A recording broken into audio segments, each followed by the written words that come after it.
So, good morning guys. So, papasok ako today kasi tuluyan na nasira yung flip ko. So, kailangan ko siyang dalhin sa Samsung Service Center sa Juan Ayala. So, yun. Nakaka-disappoint lang kasi matagal ko talagang ginusto yung flip. Actually, flip 6 yun, no? Tapos, last year ko siya nakuha, November. Tapos, early this year, mga around Feb, nasira din siya. Nag-freeze yung screen niya. Hindi din ma-explain ni Samsung bakit nasira. Bakit nagkaganon yung phone. So, ang ginawa nila, ni-replace nila. So, as in ang bago. So, 1 year warranty ulit siya. So, hanggang next year, Feb 2026 yung warranty nun. Tapos, ngayon naman, siguro mga a month ago, ang nangyari naman sa kanya is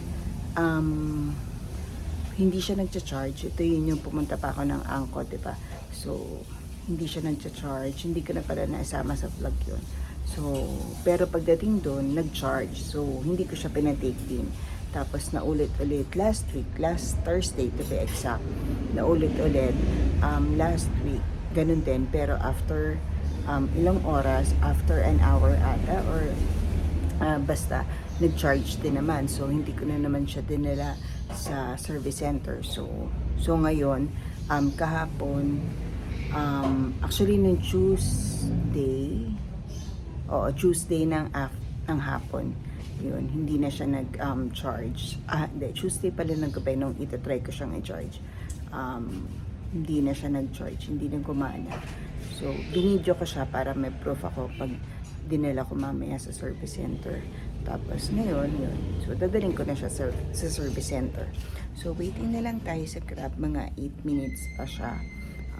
Medyo maulan ngayon na makulimlim. Sana later okay na yung weather. Anyways, sige, hintayin na natin yung Grab. Later na lang. And so, it's 7:31. Nasa office na tayo, guys. Sana may ilaw. Kasi may times na walang ilaw dun sa area namin pag Thursday. So, ayan, sana may ilaw today, no? Hindi ko alam magagawin ko pag walang ilaw. Anyways, ayan, nasa 18th floor na tayo. So, hoping na may ilaw. So, ayan guys, buti na lang may ilaw dito sa area namin. Usually kasi pag Thursday, walang ilaw dito, nakapatay. Pero dun sa kabila, naka-off. Tignan nyo. Ayan na, nakaganyan siya.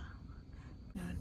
Pero buti na lang dito sa post namin, may ilaw sa post ko. At least, hindi ganun kadilim. Anyways, ako lang mag-isa dito sa 18th floor. O, diba? Kasi nga, team building namin today. Pero, hindi ako sumama kasi nga,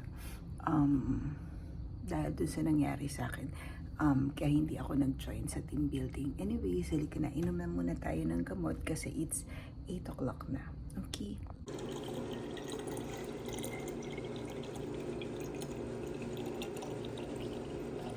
So, ito yung view guys dito sa 18th floor. Ayan, tanaw mo na yung SNR. Doon. Ayan, tanaw yung SNR. Tsaka yung St. Luke's. Ayan yung St. Luke's din. Dito to, view to dito sa pantry. Iniisip ko kung mamaya dito na lang ba ako kakain sa pantry. Hindi na ako bababa ng 8th floor. Total ako lang naman mag-isa. Actually, kita din yung pool ng F1 Hotel. Ayan o. F1 Hotel yan. Kita din yung pool area nila. Okay na. Balik na tayo sa post ko, guys. So, di ba nasira yung SU ko, guys? Ang gamit kong service phone ngayon, yung luma kong service phone. Ito. So, yung luma kong service phone. Buti na lang gumagana siya. Tsaka naitabi ko pa. Kasi yung isa, yung after nito, ito kasi 2020 ko pa service phone. So, yung sumunod dito, kasi every 2 years pinapalitan, hindi ko na siya makita. Yun yung hindi ko makita kung saan napunta. Anyway, so, ito siya. So, ito muna yung ginagamit ko kasi until now, hindi pa rin nag-charge yung flip ko. So, ayan o, hindi na talaga siya nag-open.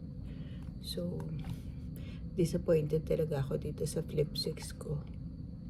Kasi wala pang 1 year. Diba? Kasi Feb nga ni-replace.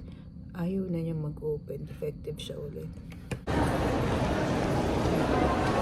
So dito tayo sa SM Makati guys. Kasi mali yung dinaanan nung driver na nabook ko. Nag-GSM green ako na ano ba tawag doon? Yung mga ganun. Hindi ako nag-grab. Kaso mali naman siya ng dinaanan. Anyways, ibang-iba na yung SM Makati. Hindi na siya yung naalala ko ng bata ako. As I was saying kanina guys, ang binukong hailing app is yung Green GSM. Kaso, mali naman yung dinaanan niya. Imbes na may EDSA siya, nag-Buendia. Tapos, ayun, super traffic. Tapos, nag-attempt siya mag-shortcut. Imbes na shortcut, wala, napunta kami sa parking. Anyways, malapit na ako sa 1 Ayala guys. Patawid na ako. So, later na lang.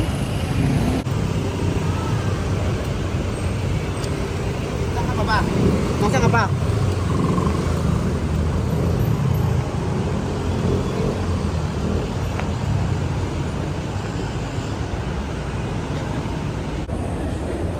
Na-stress ako kay kuya.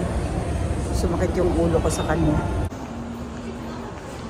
Akyat tayo ng 4th floor. Kasi nandun yung Samsung. May connecting pala sa SM Makati. Oh. Akala ko walang connecting. Meron pala. Ay, studio. Octagon. Nasaan si Samsung? Hindi ba naiihi pa ako? Baka nasa kabilang side. Ayun, nakita ko na si Samsung guys. Ayan na siya. Tapos parang wala naman atang tao. So, ako na ata agad. So, tapos na ako sa Samsung guys. Mas matagal pa yung ibinahe ko kaysa dun sa pagpunta ko sa Samsung. Parang mga 5 minutes lang ato or 10 minutes lang ako. Anyways, uwi na tayo. Kasi magsi-7 na. Rush hour. Sana hindi mahaba yung pila sa landmark. So, di ka na, let's go. Sabi pala sa Samsung guys, i-check muna daw. So, titignan muna. So, mga 2 days. Nag-leave na lang siya ng Viber number para i-message ko siya doon. Kasi, di ba, last time, yung experience ko doon, ang tagal magbigay ng update. May boot dun sa baba guys, oh. So, hindi ka, tignan muna natin bago tayo umuwi.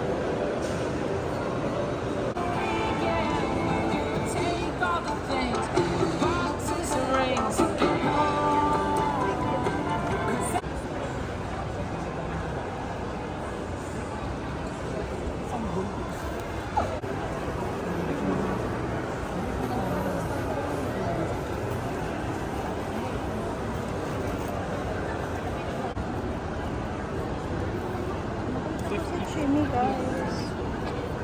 Bili 21 na yun sa Chimmy tsaka si Tata.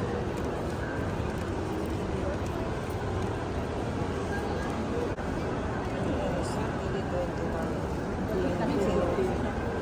Magkano ito? 100.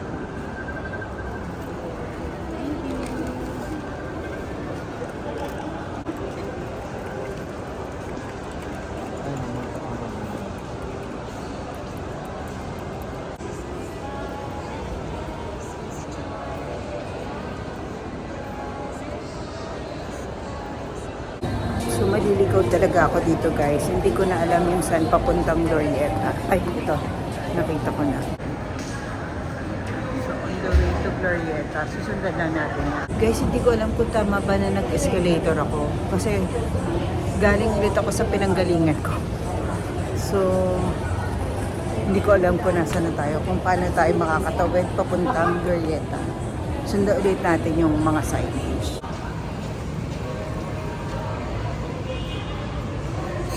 Sige nga, balik tayo. Mali tayo ng nilabasan, guys. So, balik tayo. Ayun, dapat pala lumabas tayo kanina, guys. Papuntang Glorieta. So, ang ginawa ko kasi umakyat ako. So, pupunta tayong Glorieta. Then, from Glorieta, tatawid tayong papuntang Landmark. So, ayan. Doon tayo tatawid. Dito ako lumabas kanina, guys. Galing akong SM Makati. Nung papunta ako ng Juan Ayala. Tapos ngayon, papunta tayo dyan sa Glorieta. Ang cute ng mga dress, oh. Ang cute. Ito. May heyday din pala dito, guys. Ayun, oh.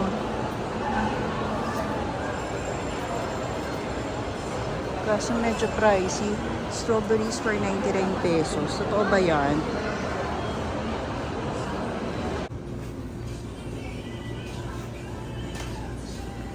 Mga frozen foods.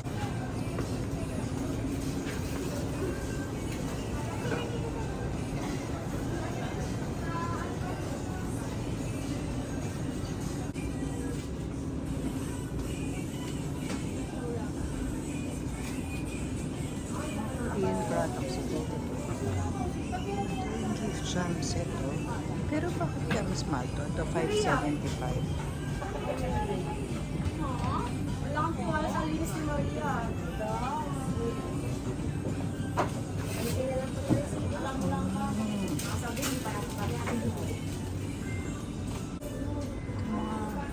Anti-aging products. Ayun. Kasi medyo pricey lang, guys.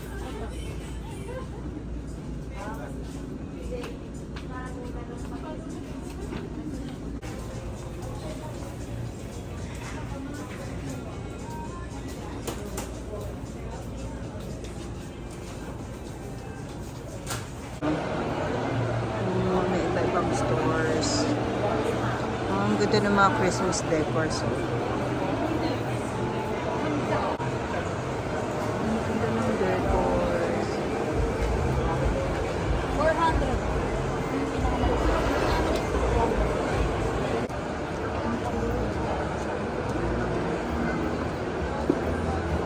Mga pouch or eco bag ata. Cute na turtle. Ito fish. Ito is dinosaur. Cute. Please, man. Cute. Lady bag. Magkano po sa ganito? 6.8. Parang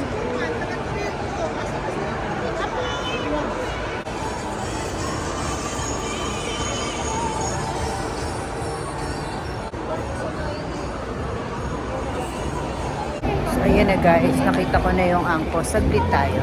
Daan tayong angko bago umuwi.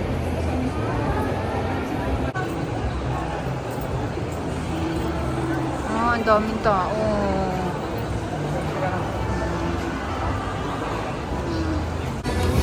Next time na lang tayo bumili sa angko ulit, guys. Pagkukunin ko na yung phone ko sa service center ni Samsung. Teka lang, naliligaw ata ulit ako. So ngayon, pupunta tayo ng Landmark. Saan ang papuntang Landmark? Ayan, papunta na tayong Landmark, guys. Sana hindi mahaba yung pila sa jeep. Kasi quarter to 8 na, no? Minsan pag ganitong oras, mahaba yung pila. So, sana hindi mahaba. Ang cute ng mga lights. Parang kanya din yung sa may Landmark BGC. Ayan. So, ayun, guys, nasa bahay na tayo. 9 o'clock na ako nakarating, no? Nakauwi ng bahay. Yung pila sa may Landmark, yung pila ng Pateros, hindi naman ganun kahaba. Hindi na ako nakapag-video kasi pagod din ako pa uwi. Anyways, so, yun nga, hindi na din ako bumili sa angko kasi super haba ng pila. Tapos parang mga 4 na items lang ata yung bibiling ko dapat.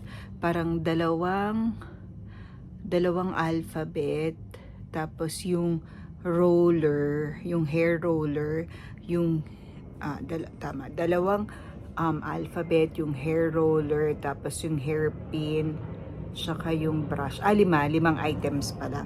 Kasi ang haba ng pila. Doon, dalawa kasing pila yun, guys. So, yung mahabang pila, yun yung sa regular cashier. Tapos, meron silang parang fast lane na nilagay sa gilid. Parang yun is 10 items or below. Basta parang ganon. So, nung pumila na ako doon, sabi nung staff, hindi na nga daw pwede kasi may cut-off daw. So, sige. Tapos, nung pagpunta ko doon sa regular line, ang haba, super, parang tipong 30 minutes, hindi sulit para sa 5 items. 'Di ba? Parang naisip ko, babalik na lang ako. So, binalik ko yung mga bibiling ko dapat na items. So, habang binabalik ko yun, nakita ko, meron dong isang babae na galing siya doon sa regular na linya, doon sa mahabang linya, as in super haba. Tapos, pinapila siya doon sa fast lane or doon sa maiksing pila, yung items na 10 items below. Kasi parang dalawa lang ata yung items niya. Anyways, so nagtanong ako, sabi ko, bakit po pinapila yun? Bakit yun pwedeng pumila? Kasi daw, nasabihan daw nung isang staff na pwede pang pumila doon, na hindi na inform na may cut-off pala. So parang, para na ano lang ako, na parang unfair naman. Sana, sana nag-apologize na lang or in-explain na lang na, sorry po ma'am, hindi na po pwede pumila doon kasi may cut-off, diba? Parang ang unfair lang. Kasi hindi ako pinapila na. Tapos, yung babae na isa, pinapila, diba? I don't know kung nag-complain pa siya or nag-irate siya. So, hindi ko alam. Pero, pinapila siya doon kasi nga, na-inform daw siya nung isang staff na pwede pang pumila doon. So, wala lang. Kaya, ganun talaga ang life. Ay, babalik na lang ako siguro doon. Anyways, that's it for my video today. Hope you like it. And then, comment below if meron kayong suggestion or anything na gusto nyo i-comment sa video ko. Thank you. Bye-bye. Until the next video.